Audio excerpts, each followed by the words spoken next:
Amén. Amén.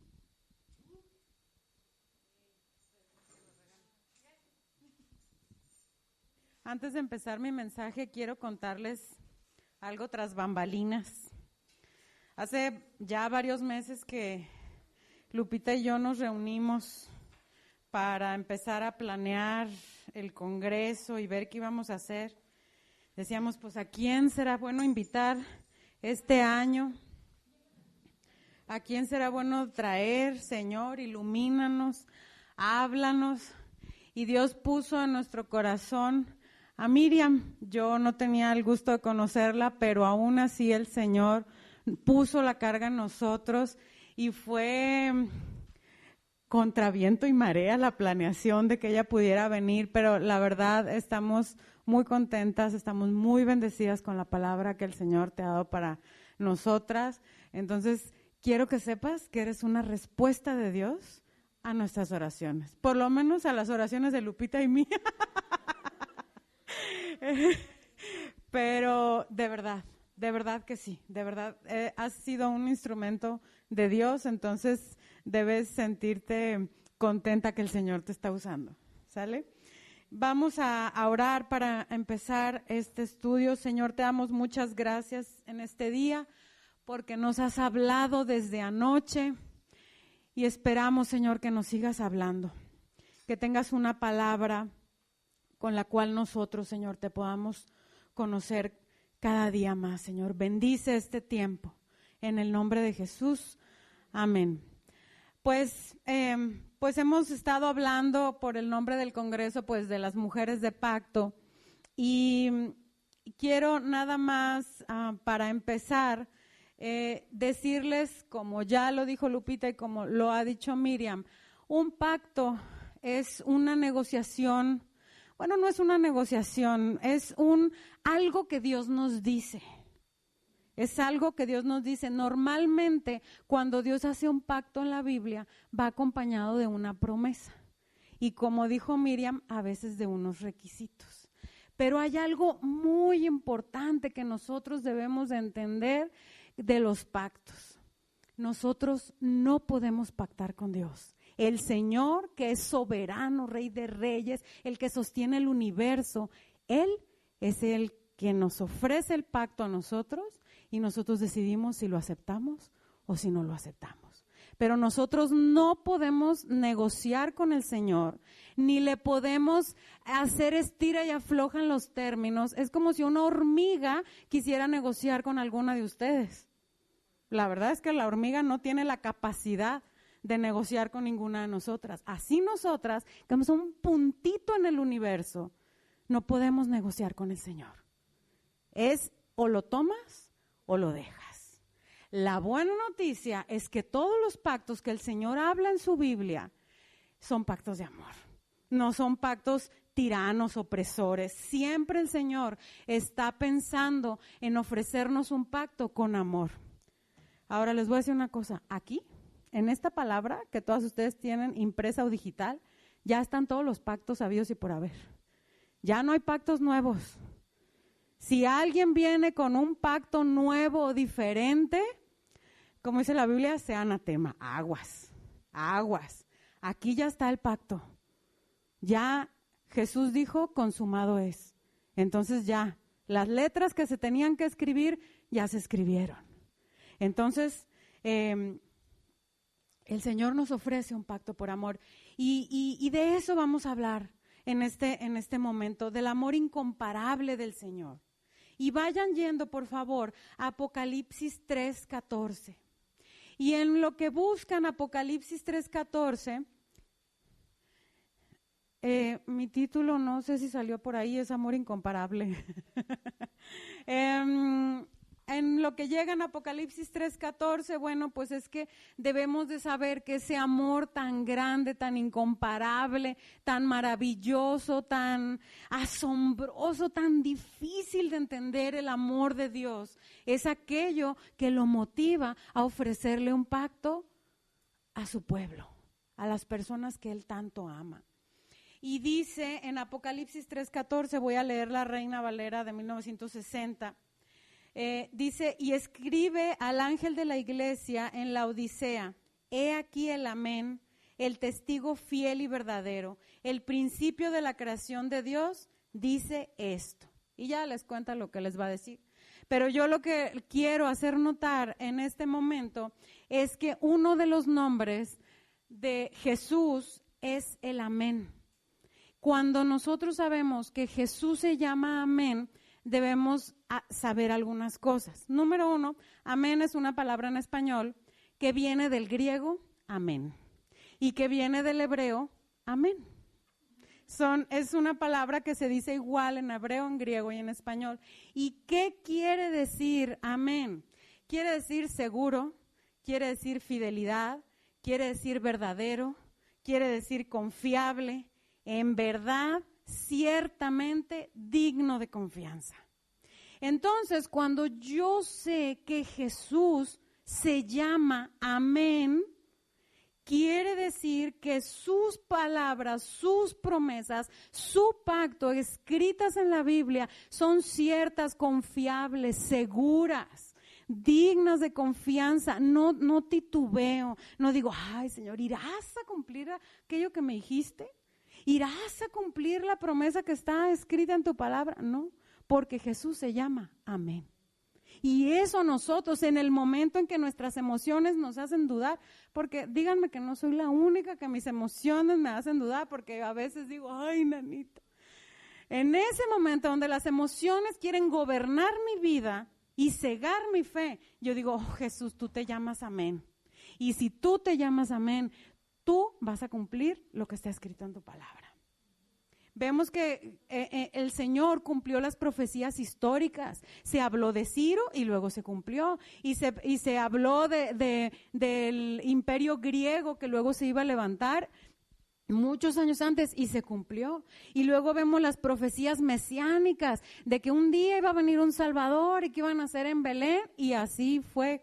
Y que un día ese Mesías iba a morir por nosotros en silencio, molido por nuestros pecados, y así fue.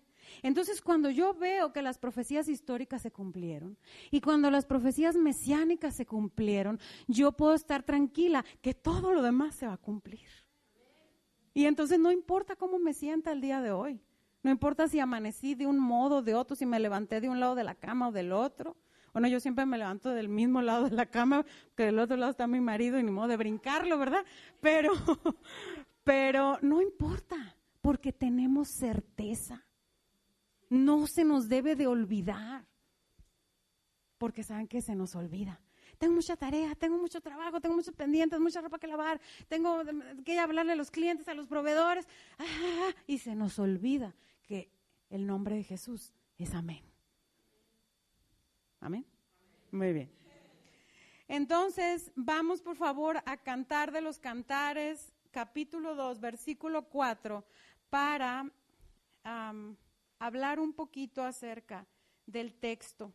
Y en lo que ustedes llegan a Cantares 2:4, pues en el congreso del año pasado vimos que en el Tanaj, la Biblia hebrea, o en el Antiguo Testamento, para nosotros, pues hay todas los temas, se tocan todos los temas, y entonces vemos que en los libros de sabiduría o en los libros poéticos, pues también hay un tema para cada uno de las partes de nuestro ser. Y entonces vimos que Job habla al espíritu del hombre, y que para el alma del hombre hay 3 libros, que son Salmos para las emociones, que es Proverbios para la voluntad del hombre, y que es Eclesiastés para la mente del hombre. Y para el Señor no deja nada fuera, y entonces Cantares es el libro que habla del cuerpo. Y también vimos entonces que la historia de Cantares tiene muchas interpretaciones, pero que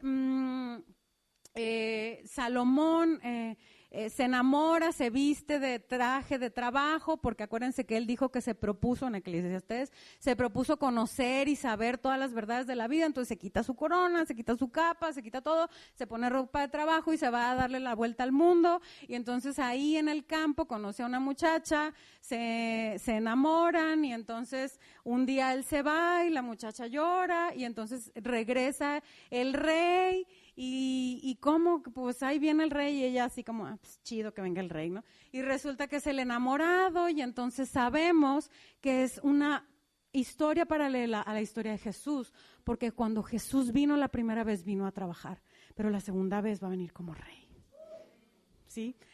Vimos que ella es una chica, no sabemos cómo se llama, pero se llama Sulamita, se le dice Sulamita porque en una costumbre de Medio Oriente a la mujer se le dice un diminutivo como el nombre del hombre, y como el hombre se llamaba Salomón, pues ella era Sulamita. Vemos aquí que hay una chica entonces muy enamorada.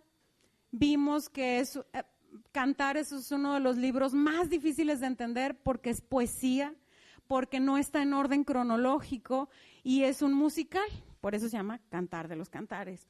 Entonces es un así como de Broadway de amor, que tanto nos gusta. Entonces, bueno, vimos eso y entonces no sabemos cómo se llama ella, así como la esposa de Manoa, que no sabemos cómo se llama, pero le dicen Sulamita. Y vamos a ver 3 cosillas del versículo. Algo ya lo tocó Lupita anoche, que es la casa del banquete.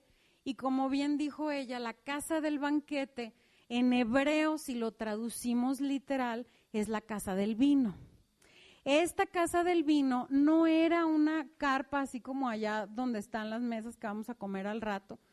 Era casa, quiere decir, es un edificio, es como una cava, una bodega donde las personas que tenían los recursos y los medios mandaban construir una casa particularmente para guardar sus vinos. Esta casa del vino era un lugar muy especial, no cualquiera podía entrar ahí. Te tenían que invitar el señor de la casa, en este caso pues el rey, te tenía que invitar ahí. Y es muy curioso porque la palabra vino, que es yayin, todas las veces aparece 145 veces en la Biblia. 140 se traduce como vino literal. Y yo dije, ¿y por qué aquí en Cantares está traducida como banquete? O sea, ¿qué rollo con esto? Y entonces, vino viene de esa palabra hebrea yayin, que quiere decir efervescente, que intoxica, que marea. Entonces es un lugar donde es llevada la Sulamita para estar mareada de tanto amor. Es un lugar al que ella no se podía decir, con permiso, yo aquí ya me voy a meter porque, ¿verdad? No, la tenían que invitar. Y ese lugar, hay un proceso. Cuando vemos la primera vez a la Sulamita, ¿dónde está? Asoleada en el campo. Pero luego está en el jardín. Y luego está en la casa. Y luego está en la casa del vino. Y de ahí que sigue la cámara nupcial. Entonces, vemos cómo el Señor la lleva en un proceso de intimidad con Él.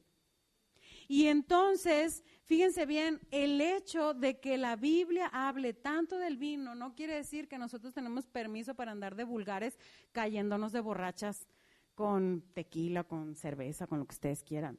En la Biblia, cada vez que se habla del vino, se habla de bonanza, de bendición, de buenos tiempos, de prosperidad, de alegría. Cuando hay vino, quiere decir que el Señor está poniendo su bendición.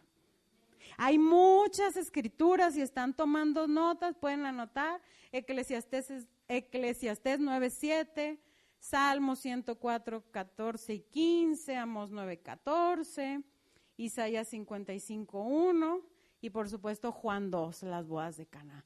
Entonces, ese es un lugar donde el Señor estaba poniendo su bendición y ahí es llevada la Sulamita, a un lugar donde el Señor derrama su bendición, donde hay una efervescencia que salpica para todos lados. Amós 9:14. Entonces, pónganle una pequeña pausita a la casa del vino. Luego tenemos la bandera. El vocablo de bandera en hebreo es degel. A ver, digan, degel. Aquí está, Degel. A ciencia cierta, los historiadores no saben cómo eran las banderas que se hablaba ahí en la Biblia. Más o menos se cree que eran como esa, que tenían parecido a las banderas egipcias, porque era lo que conocían por muchos años, o así como un tipo pendón o estandarte, pero a ciencia cierta no es seguridad. Pero quiero que se aprendan esa palabrita Degel. Esta palabra Degel aparece 14 veces en la Biblia. Una de ellas es aquí en el libro de Cantares. Las otras 13 aparecen en el libro de Números. Eso quiere decir que no es cualquier bandera. Es una bandera muy particular. Acompáñenme, por favor, a Números. Vamos a leer dos citas, el 1:52 y 2:2. Números 1:52 y luego el 2:2. Después de que el pueblo salió de Egipto, pues pasaron un año en el Sinaí, cruzaron el Mar Rojo y ahí estuvieron un año en el monte Sinaí, que fue cuando el Señor les dijo que les dio la ley de Moisés, la Torá. Y después de un año les dice el Señor, bueno, pues es hora, ¿verdad?, que empiecen a hacer sus maletas porque vamos a empezar una nueva etapa. Y lo primero que el Señor hace es hacer un registro genealógico y los empieza a organizar. Vamos a leer ahora sí Números 1:52. Dice, los hijos de Israel acamparán cada uno en su campamento y cada uno junto a su Degel por sus ejércitos.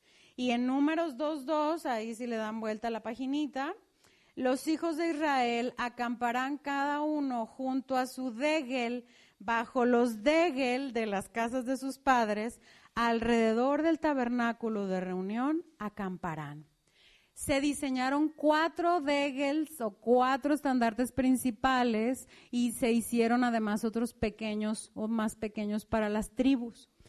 ¿Para qué sirvió hacer estos degel o hacer estas banderas? Número 1, para hacer un registro genealógico exacto. Decir quién era hijo de quién y cuántos eran. Calcular la fuerza productiva y militar de cada tribu. Darles una posición alrededor del tabernáculo. Tú vas a estar aquí al norte del tabernáculo, tú vas a estar al sur, tú vas a estar al este o a ti te va a tocar al oeste del tabernáculo.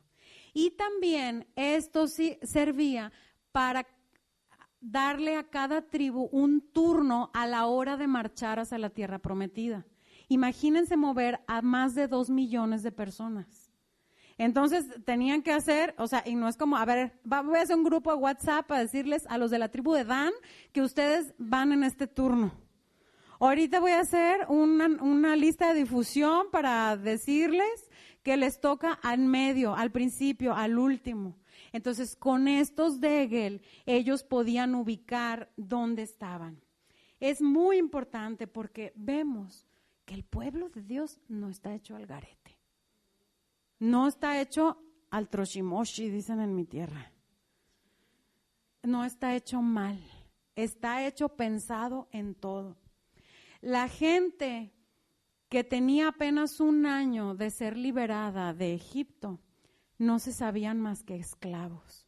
Pero cuando ellos veían el degel que se levantaba, el degel que tenían que seguir, ellos sabían que ahora ya no tenían un faraón opresor encima de ellos, sabían que tenían un Dios de amor, sabía que eran libres, veían ese degel y sabían que podían caminar hacia un propósito, hacia la tierra prometida, sabían que eran parte de una familia, ya no soy esclavo, soy de Dan, soy de Neftalí, soy de Manasés.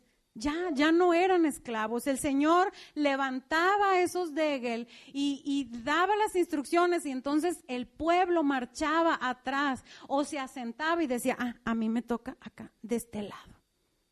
Sabían lo que tenían que hacer porque el Señor les había dado una identidad. El Señor les dijo, ya no son más esclavos.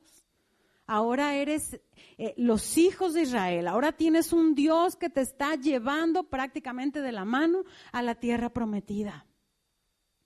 Y los degel militares tenían que ser muy visibles de identificar, porque ahí ellos tenían que saber cuántos hombres estaban listos para la guerra. Decir, no, pues de la tribu de Zabulón, tantos listos para la guerra. Y ese mismo degel, en caso de que se ofreciera, ¿verdad? Iba a servir para guiarlos como un escuadrón.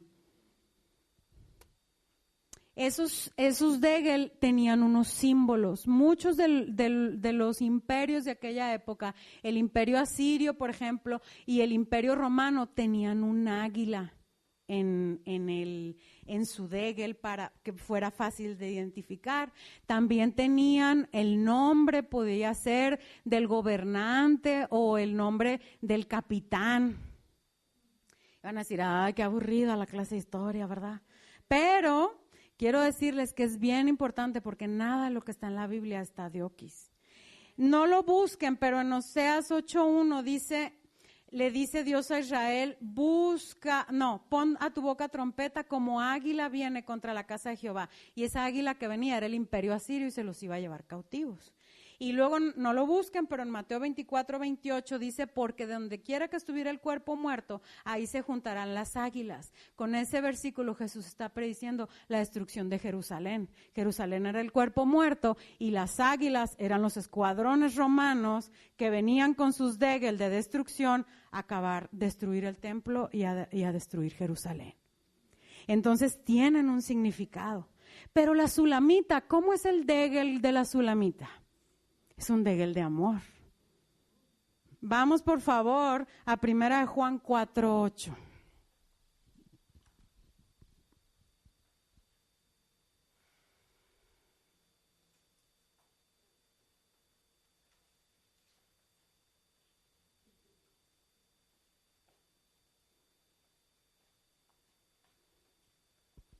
En 1 Juan 4:8 dice, el que no ama no ha conocido a Dios, porque Dios es amor. Entonces el degel de la sulamita no tenía un águila, no tenía una serpiente, no tenía un lobo, tenía amor. Ese degel que ella iba siguiendo a la casa del banquete y que sabía que después la iba a llevar a las cámaras privadas del rey, es un degel de amor. Ella sabía que ya no era una muchacha soleada ni despreciada, porque no sé si se acuerdan que le hacían el fuchi, era como un patito feo la sulamita. Y ella sabe que ahora con ese degel ella es amada, protegida, cuidada, apapachada, guiada con mucho cariño hacia la casa del vino, de donde hay una efervescencia de bendición, porque está la mano de Dios ahí y está después la cámara privada del rey. Entonces, de la misma manera, el Señor Jesús ha abierto su casa del vino y ha abierto su cámara privada para que tú y yo, siguiendo ese degel de amor, caminemos confiadamente hacia el trono de gracia para hallar misericordia y oportuno socorro. Entonces no importa cuál es tu necesidad el día de hoy. No importa si estás asoleada como la sulamita, no importa si te hacían el fuchi como la sulamita, tú sabes que tienes un degel de amor, que cada vez que ese degel se dice, el Señor te diga, ahora para acá, mijita, tú como la sulamita y como el pueblo de Israel, ahí vas, caminando, porque sabes que ese degel de amor te va a llevar a un lugar de bendición, a un lugar de bonanza, a un lugar donde el Señor te dice, festejemos. Tú y yo, hijita mía, el Señor te dice, no estás sola, yo estoy contigo, vamos a festejar, porque esa casa del vino no solo servía para guardar las odres o las botellas, sino que servía también para que el dueño del lugar hiciera fiesta con sus selectísimos VIP invitados. Entonces tú tienes un pase VIP para la presencia del Señor. Tú no necesitas ya comprar un borrego cada fin de semana y sacrificarlo y destazarlo para poder decir, Padre, vengo a ti a decirte esto y esto y esto. No, el Señor ya te dijo, ten tu dégel de amor. Cada vez que tú quieras, cada vez que tú necesites, cada vez que tú requieras, ahí está, pásele a la casa del vino y pásele a las cámaras del rey. Porque eso de que platicó Lupita anoche, de su izquierda esté debajo de mi cabeza y su derecha me abrace, pues era en privado ya. Eso ya no era en la casa del vino, eso ya era a solas con el rey allá en la cámara nupcial. Entonces, si tú hoy sientes como que, ay, dices, no, he tenido una semana muy terrible, he tenido un año muy terrible, te hace falta estar en las cámaras nupciales con el rey. Necesitas ser apapachada por el rey. Y sabes que ya tienes un dégel de amor, es como tener un boleto VIP para que tú entres y vayas y seas bendecida. Dice el Salmo 23, mi copa está rebosando. Pues ¿cómo no va a estar rebosando si estás en la casa del vino? Si estás con el dueño, con el rey que te dice, mijita, te sirvo y más bendición y más bendición. Todas las bendiciones están aquí en su palabra. Con esto es con lo que se va a llenar la copa para que rebose en cualquier área que tú necesites. No tienes por qué estar sedienta ni asoleada como estaba al principio la Sulamita. Porque el Señor te ama. Te ama. Cuando yo estaba orando, Señor, ay, como mujeres de pacto con cantares, Señor, no me hace clic una cosa con la otra. Necesito que me hables porque no armo el rompecabezas, Señor. Dame una palabra para estas mujeres, Señor, por favor. ¿Y sabes qué me dijo el Señor? Dile que las amo. Dile que mi corazón está con ellas. Dile que las amo así como son. Dile que amo cada vez que me buscan. Diles que amo cada vez que vienen a mi presencia. Diles que amo cada vez que ellas abren la Biblia para buscarme. Diles que amo cada vez que me cantan. No me importa si cantan desafinadas, pero diles que amo todo lo que hay en su ser porque yo las hice así como son. Y duré 2 días llorando. Porque dije, Señor, se nos olvida que tú nos amas. Se nos olvida que tú nos amas. Se nos olvida porque nos metemos todos los días en nuestro diario vivir, en nuestra rutina. Gracias. Y se nos olvida que tú nos amas. Entonces ahí tenemos a la Sulamita diciendo, voy a ir a la casa del vino y voy a ir porque tengo un dégel de amor. Y el Señor quiere que te sientas amada. Y no solo que te sientas amada, que sepas que eres amada. Que tengas la certeza que eres amada, porque Él es el amén, lo vimos hace rato. Y a veces somos muy buenas como mujeres para creer que Él es el Rey de Reyes y que Él es el Señor de Señores y que Él es el Jehová Rafa y Jehová Jireh y etcétera, etcétera. Pero no creo que Dios me ame porque mira, soy gorda, soy chaparra, soy alta, soy flaca, tengo pelo chino, tengo pelo lacio, corto, largo, tengo los dientes grandes, chiquitos, y no creemos que somos amadas. Pensamos que tenemos que hacer méritos para ganar el amor de Dios, y sabes que no, el amor de Dios ya está ahí, en ese momento. Y entonces, en la historia de la Sulamita, a través del pacto matrimonial y de la intimidad física, sexual que tienen marido y mujer, el Señor nos está diciendo, así yo quiero tener una relación contigo. Así, paralelo a ese pacto matrimonial que tenían la Sulamita y Salomón, así es el pacto de amor que yo te ofrezco. Así, entero, completito para ti. Eso es lo que el Señor quiere de ti y de mí. Un pacto de amor y nos los está ofreciendo en bandeja de plata para que lo tomemos, para que digamos soy amada como la Sulamita. A Salomón no le importó si era morena o asoleada o se estaba descarapelando, si se había hecho una exfoliación, si se había ido al salón a humectar el cabello. No importó. Salomón la amó y la cubrió con un dégel de amor. Vamos a ver no solo a la Sulamita, sino a otras mujeres de pacto, que gracias a Dios no son las mismas. Estaba un poco nerviosa, dije, ay, va a decir las mismas que yo. Vamos a Ruth 1:16, por favor.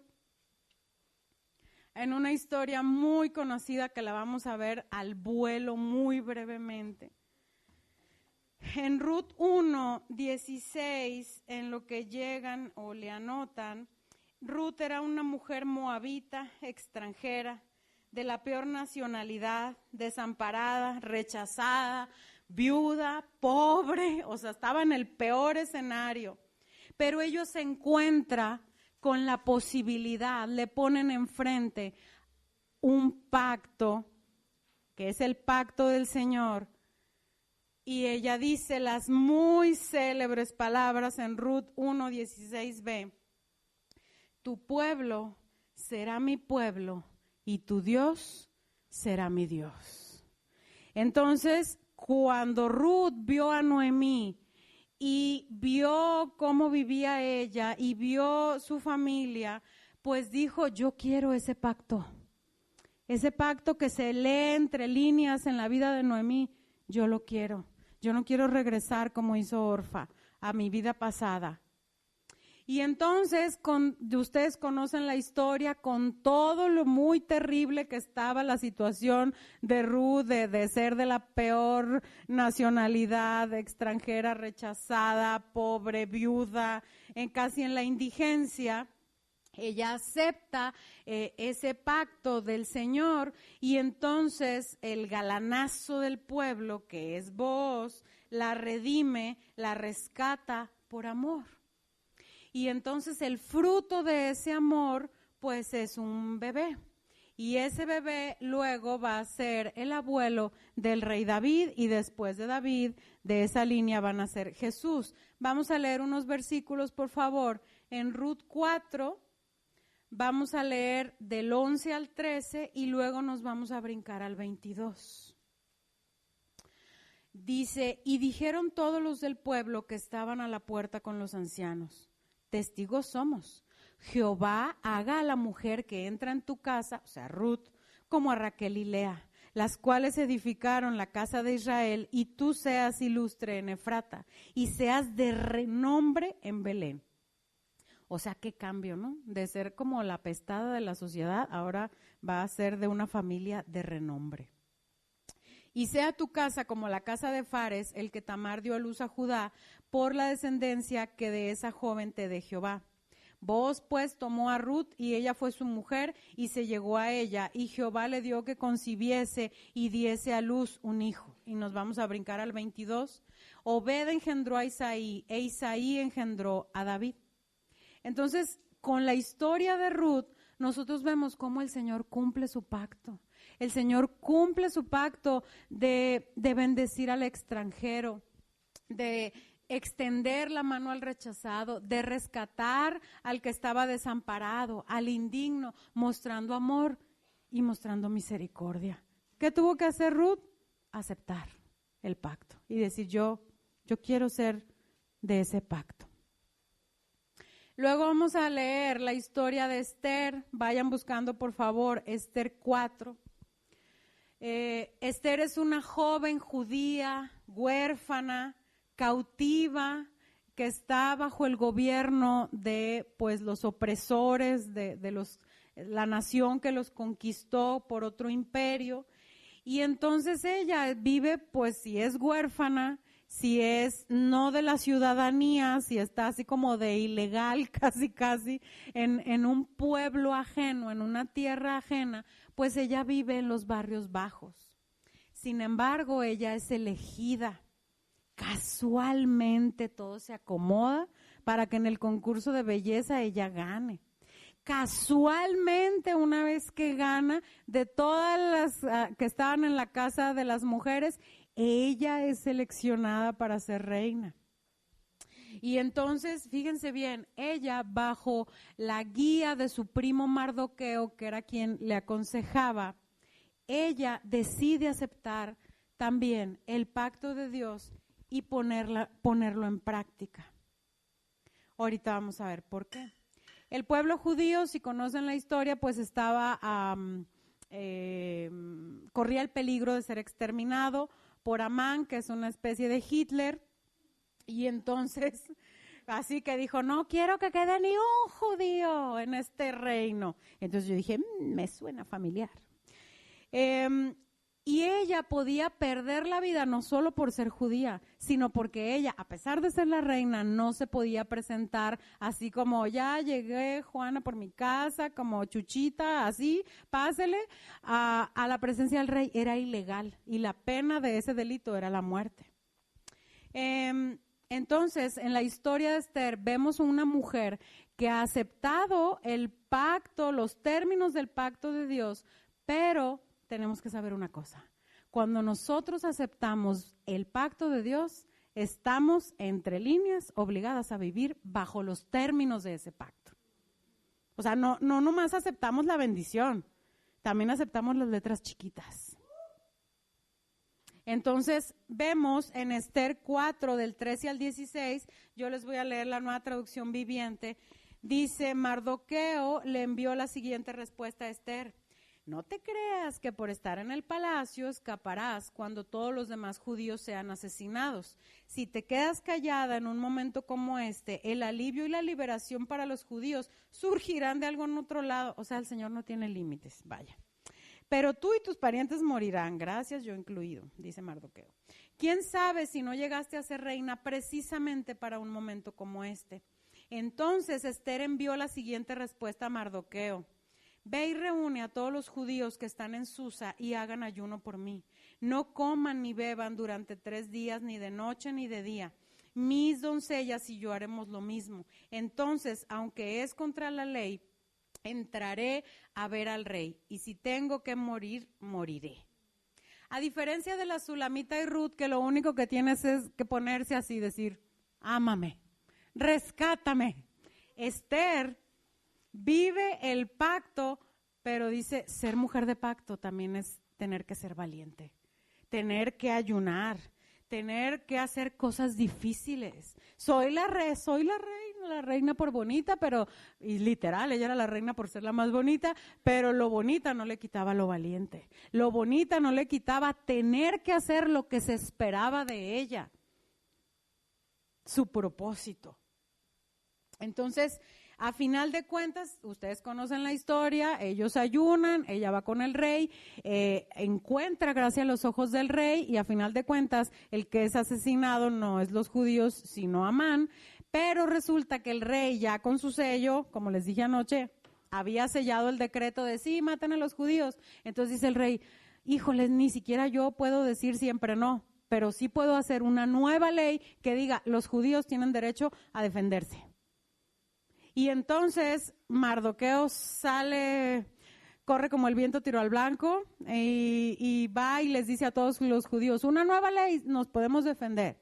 Y entonces en Esther 8, del 15 al 16,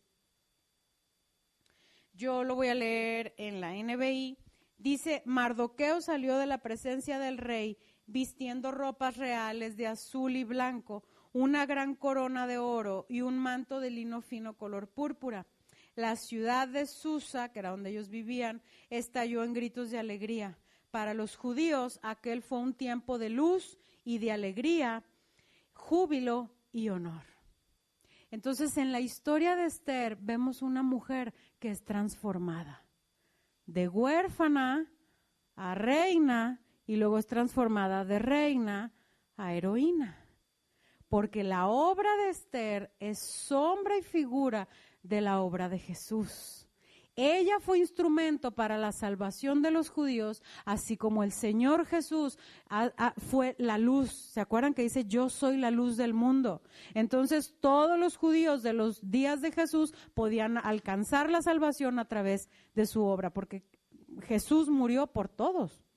incluidos obviamente los judíos. Entonces, el Señor a través de la vida de Esther cumple su pacto de bendecir y proteger a su pueblo. Pero ella es una mujer de pacto un poquito diferente a la Sulamita y un poquito también a Ruth, porque ella dice, ok, ser mujer de pacto no nomás es ser apapachada, ser mujer de pacto también es tener que ser transformada.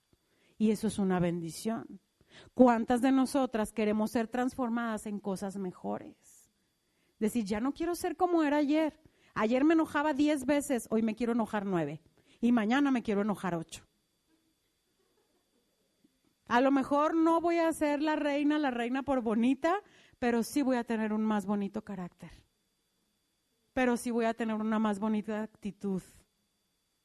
Sí voy a tener una actitud más abnegada y de sacrificio como Esther, porque Esther dijo, y si tengo que morir, pues que muera. Y si tengo que ayunar 3 días, ayuno 3 días. Y si ni modo me tengo que fajar el cinturón y aguantarme como las meras machas, pues me aguanto. Eso también es ser una mujer de pacto. Vivir conforme al pacto de Dios.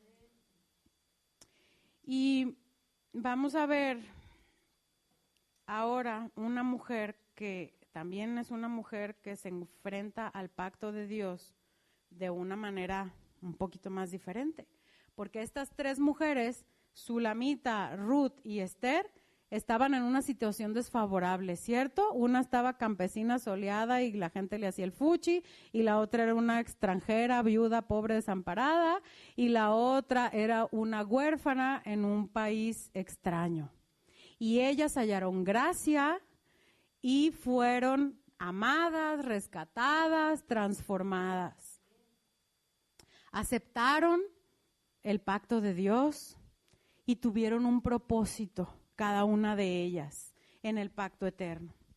Pero ahora vamos a ver una mujer que representa desde mi perspectiva el mayor amor de Dios. Es una mujer que si alguna mujer puede decir, yo puedo ver en mi vida que Dios me ama, con todas las letras grandes y pequeñas, es esta mujer.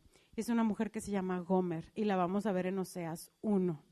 En lo que tú llegas al libro de Oseas, capítulo 1, te voy a decir que Gomer era una mujer perdida, era una mujer de la calle, era una mujer de bajos valores y educación. Oseas 1, del 2 al 9, vamos a leer. No sé si se acuerdan que el reino se dividió y entonces ahora estaba el reino del sur y el reino del norte. El reino del norte, cuando ustedes lean la Biblia y vean que dice reino del norte, casa de Israel, Efraín o Jacob, solamente se está refiriendo al reino del norte. Cuando dice reino del sur, casa de Judá o Judá, se refiere solamente al reino del sur. Hay que hacer una diferencia muy grande. ¿Por qué? Porque el reino del sur era el linaje de Jesús y eran, vamos a decir, los que estaban un poco mejor. Pero el reino del norte, cuando no hacían una cosa mal, hacían otra. Un rey era peor que otro y vivían en una idolatría y vivían en un paganismo terrible. Entonces, ahí en ese reino terrible del norte pagano horrible, ahí es donde está el profeta Oseas. Y entonces, vamos a leer Oseas 1:2. Dice, voy a leer la Nueva Traducción Viviente. Cuando el Señor le habló por primera vez a Israel por medio de Oseas, le dijo al profeta, ve y cásate con una prostituta, de modo que algunos de los hijos de ella sean concebidos en prostitución.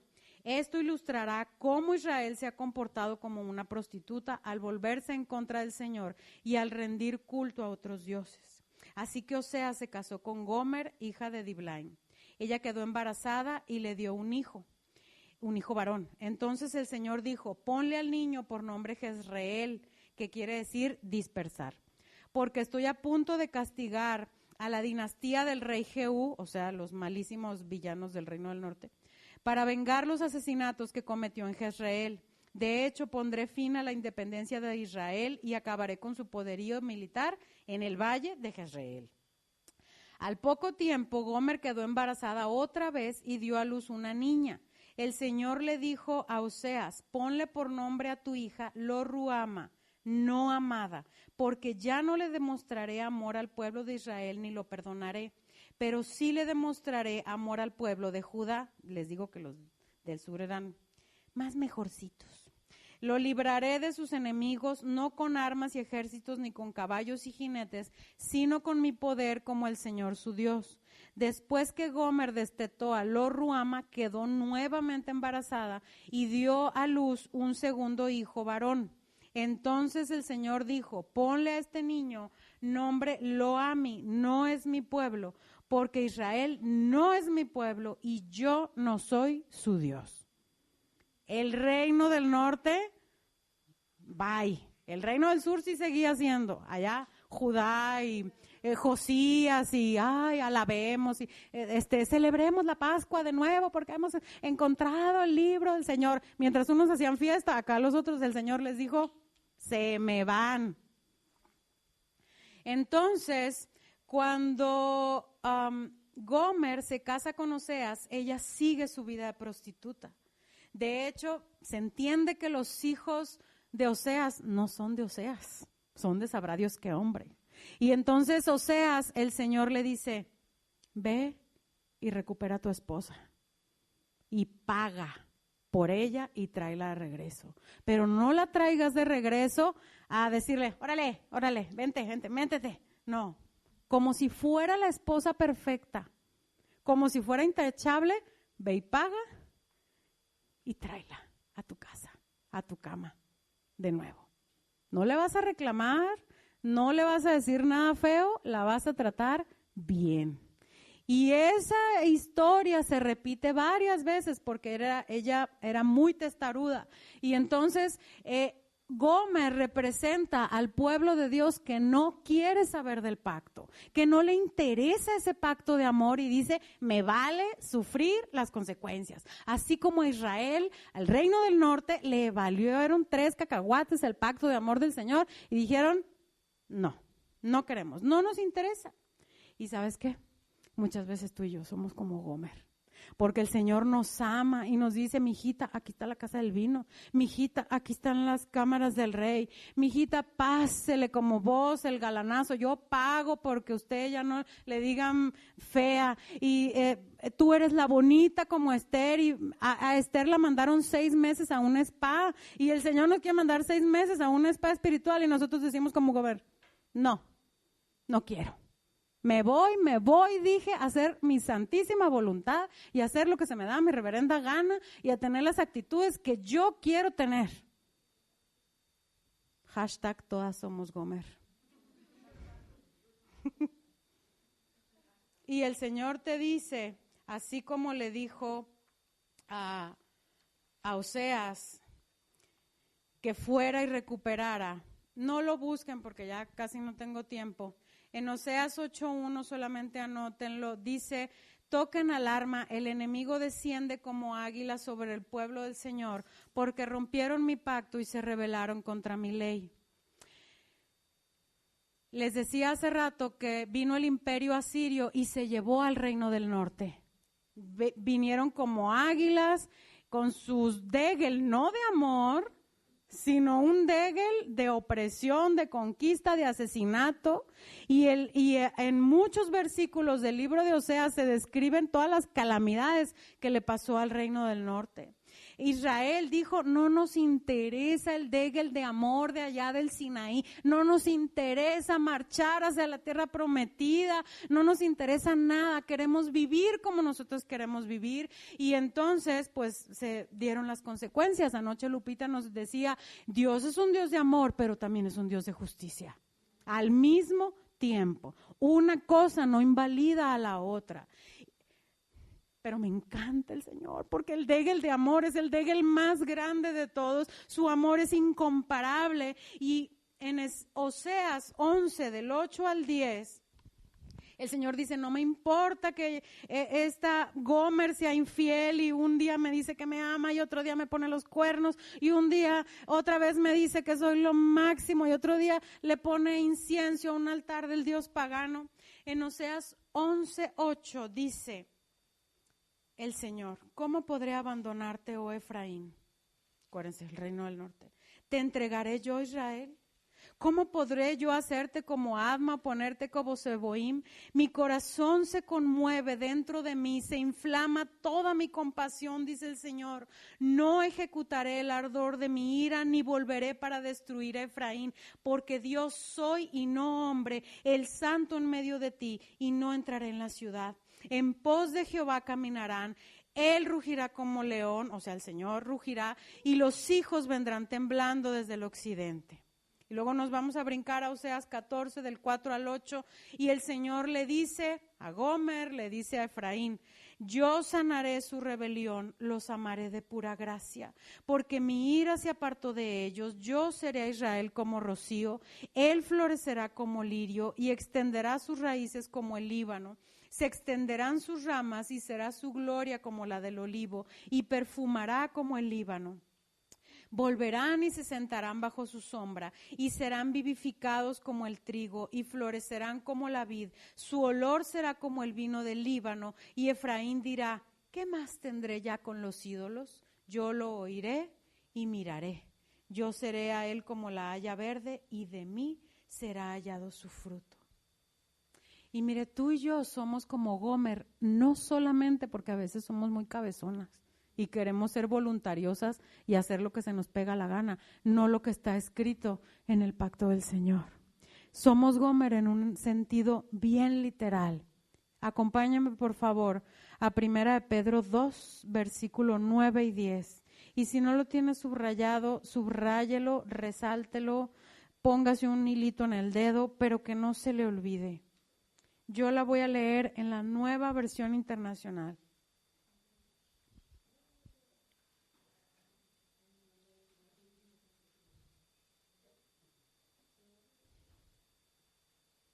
Primera de Pedro 2, 9 y 10. Pero ustedes son linaje escogido, real sacerdocio, nación santa, pueblo que pertenece a Dios, para que proclamen las obras maravillosas de aquel que los llamó de las tinieblas a su luz admirable. Fíjese muy bien en el versículo 10. Ustedes antes ni siquiera eran pueblo, pero ahora son pueblo de Dios. Antes no habían recibido misericordia, pero ahora ya la han recibido. En el capítulo 1 vimos que Gomer tuvo 3 hijos. Jezreel, que significa esparcir, así como cuando avientas así un montón de semillitas y se riegan, así. Y luego vimos que estaba Lo-Ruama y luego que estaba Lo-Ami, que significaba el nombre de la niña no amada, y Lo-Ami era no pueblo. Cuando el imperio asirio se llevó al reino del norte cautivo, nunca regresó propiamente. Los que regresaron a reconstruir el templo y el muro fueron los de Judá, los del reino del sur, pero los del reino del norte propiamente nunca regresaron. Se absorbieron, por así decirlo, de alguna manera. Entonces, el Señor literalmente dijo, aquel que no era pueblo, que yo lo había esparcido y que dije que ni lo iba a amar, que ni lo iba a considerar, que ni nada, en su infinito amor y en su infinita misericordia, ahora tú y yo, que probablemente hay una gran posibilidad de que el tatarabuelo sea uno de esos que se dispersó en sus pecados. A lo mejor tú y yo venimos de ahí. Entonces tú y yo antes no éramos pueblo de Dios, pero ahora somos. Así como Jesús murió en la cruz y dijo, todo aquel que viene a mí, yo no lo rechazo, no importaba si eran de Judá, de Zabulón, del reino del norte, del reino del sur, no importaba. Jesús dijo, ¿quién quiere? Todos. Y así como los de esas tribus que estaban por ahí dispersas, no amadas y no reconocidas como pueblo de Dios, así tú y yo, el Señor Jesús nos dio esa oportunidad. Entonces, Para mí es maravilloso ver cómo el Señor me extiende un dégel de amor que me dice, mijita, pásale, pásale. Y me sorprende cómo Gomer, siendo cabezona y lo que le sigue, el Señor a final de cuentas le dijo, tú también pásale. No te voy a hacer el fuchi. Muchos hombres ya te hicieron el fuchi, yo no te lo voy a hacer. Y ahí va Oseas, que es figura del amor misericordioso del Señor. Y a mí me encanta que el Señor es para nosotros como un Oseas, porque cada vez que yo me equivoco y cada vez que yo la riego y cada vez que me salgo del pacto de Dios, del lineamiento de Dios, el Señor me dice, ay, vas Gomer, ven, te voy a volver a recibir en mi casa como una mujer intachable.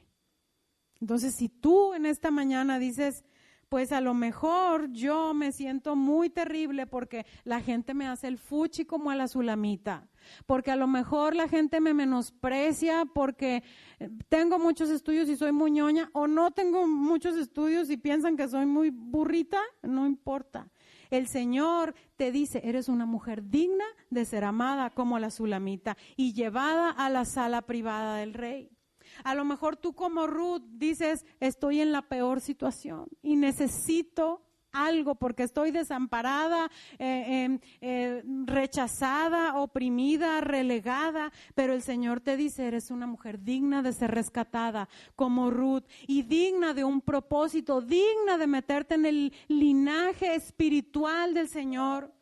Y a lo mejor tú dices, soy como Esther, estoy huérfana en las calles, en lo peor, como en un lugar de opresión, de desventaja. Hay mujeres que tienen más oportunidades que yo y yo siento que estoy al último en la escala de las oportunidades. Y el Señor te dice, no. Tú eres una mujer digna de ser transformada y digna de que se te dé un propósito eterno.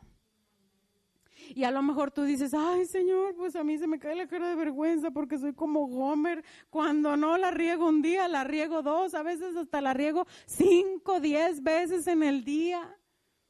Y el Señor te dice,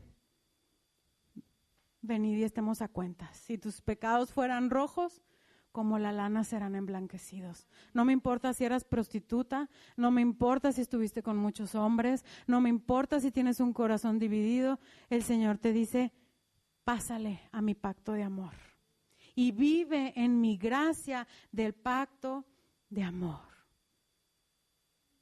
Porque acuérdate, el Señor te ama y te ama tal y como eres. Él quiere que seas transformada como Esther. Él quiere que si estabas en una mala situación, ahora estés en una buena situación. Pero el Señor te dice, te amo. Entre que es melón y es sandía, te amo, te dice el Señor. Primeramente, pues, el simbolito que está dentro del círculo es una letra hebrea que se llama Mem, y esa letra es con la que empieza la palabra Mashiach, que quiere decir Mesías o el enviado. Y nosotras, si hemos nacido de nuevo, si hemos recibido el pacto de amor del Señor, pues podemos ser esas mujeres, porque en el nuevo pacto de Cristo, pues somos selladas, somos cubiertas, somos amadas, somos aceptadas. Y bueno, y el circulito alrededor hace referencia nada más al sello del Señor. Antes, cuando un rey hacía un decreto, el rey tenía un anillo que era sin joyas porque tenía un emblema grabado, y entonces cuando él hacía un decreto vaciaban un poquito de cera y entonces el rey ponía así el anillo y estaba su inicial o su emblema, y entonces eso que el rey sellaba ya no se podía cambiar, ni siquiera por el rey mismo. Entonces tú y yo hemos sido compradas con la sangre de Cristo, gracias a Yeshua HaMashiach, que es Jesús el Mesías, Jesús el Salvador. Entonces, si nosotras hemos nacido de nuevo, nosotras somos mujeres que hemos decidido vivir en el pacto del Señor. Ahí está la explicación para los que tenían la duda. Y en su libretita, En su libretita, al principio está el programa de actividades para el día de mañana. Yo las invito a que lleguemos puntualísimas a las 9:30 para que nos tomemos un cafecito, para que platiquemos, para que nos tomemos fotos. Y un poquito más adelante pues va a empezar el mensaje número 2. Y entonces, en la medida que nosotros lleguemos puntualísimas el día de mañana, pues vamos a también tener puntualidad en todas las actividades y terminar también la jornada en tiempo y en forma. Entonces, las esperamos el día de mañana, 9:30. Si sabes que alguien está inscrito pero que no pudo venir hoy pero que sí va a venir mañana, pues avísale y dile a las 9:30 puntualísimas para el cafecito y para el panecito y cosillas muy ricas ahí que nos tienen preparadas las chicas. ¿Sale? Vamos a orar para hacer despedidas. Señor, te damos muchas gracias en esta noche, Señor, de veras has hablado a nuestros corazones, has hablado a nuestro ser. Te pedimos que nos lleves con bien en nuestro camino, que nos guardes, que guardes a nuestras familias. Y te damos muchas gracias, Señor, porque sabemos que el día de mañana tú tienes preparadas aún mejores cosas, Señor. Queremos decirte que nuestro corazón es tierra fértil para la semilla de tu palabra. Estamos dispuestas, estamos anhelantes de recibir el mensaje que tú quieres darnos a nosotras, Señor, pero también te queremos decir, Señor, que estamos dispuestas a darte adoración, no solo con nuestras gargantas, no solo con nuestra voz, sino con nuestra vida, Señor. Queremos adorarte en cada momento, Señor. Llévanos con bien y permítenos estar puntuales mañana, Señor, para buscarte y para entrar en amores contigo, Señor. En el nombre precioso de Jesús, amén. Estamos despedidas.